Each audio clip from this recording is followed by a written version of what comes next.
ജനവാസ മേഖലകളിൽ കാട്ടാനക്കൂട്ടത്തിന്റെ വിഹാരം. മലയാറ്റൂർ ഇല്ലിത്തോട്ടിലും തീർത്ഥാടന പാതയിലുമാണ് കഴിഞ്ഞ ദിവസങ്ങളിൽ ആനക്കൂട്ടം ഇറങ്ങിയത്.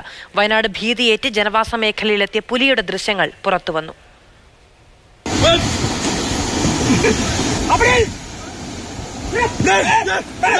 ഇന്നലെ ഉച്ചയോടെയാണ് മലയാറ്റൂരിലെ ഇല്ലിത്തോട്ടത്തിൽ ആനകൾ കൂട്ടമായി എത്തിയത്. കഴിഞ്ഞ ദിവസം മലയാറ്റൂർ തീർത്ഥാടന പാതയിലും ആനക്കൂട്ടം ഇറങ്ങിയിരുന്നു.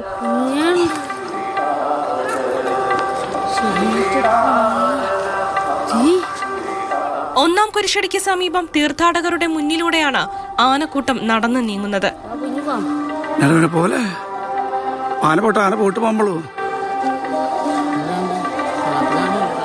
അതിരപ്പള്ളിയിൽ ജനവാസ മേഖലയിൽ ഇറങ്ങിയ കാട്ടാനക്കൂട്ടം മുന്നിൽ കണ്ട പെട്ടിക്കട തകർത്തു.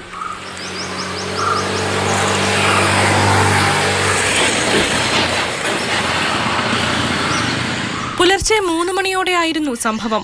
5 ആനകളടങ്ങുന്ന സംഘം തുമ്പൂർ മൊഴിയിൽ പ്രവർത്തിക്കുന്ന കൊന്നക്കുഴി സ്വദേശി സുഹറയുടെ കടയാണ് തകർത്തത്.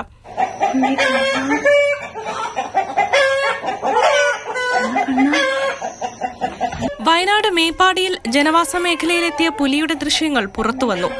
മേപ്പാടി മുണ്ടക്കൈയിൽ ഞായറാഴ്ച രാത്രിയാണ് വീടിന് പുറകിൽ പുലിയെത്തിയത്. വനം വകുപ്പ് സംഘം സ്ഥലത്തെത്തുകയും നഷ്ടപരിഹാരം നൽകാമെന്ന് ഉറപ്പു നൽകുകയും ചെയ്തിട്ടുണ്ട്. കഴിഞ്ഞ ദിവസം ഇതേ വീട്ടിലെ കോഴികളെ പുലി പിടിച്ചിരുന്നു. മാതൃഭൂമി ന്യൂസ്, കൊച്ചി, വയനാട്.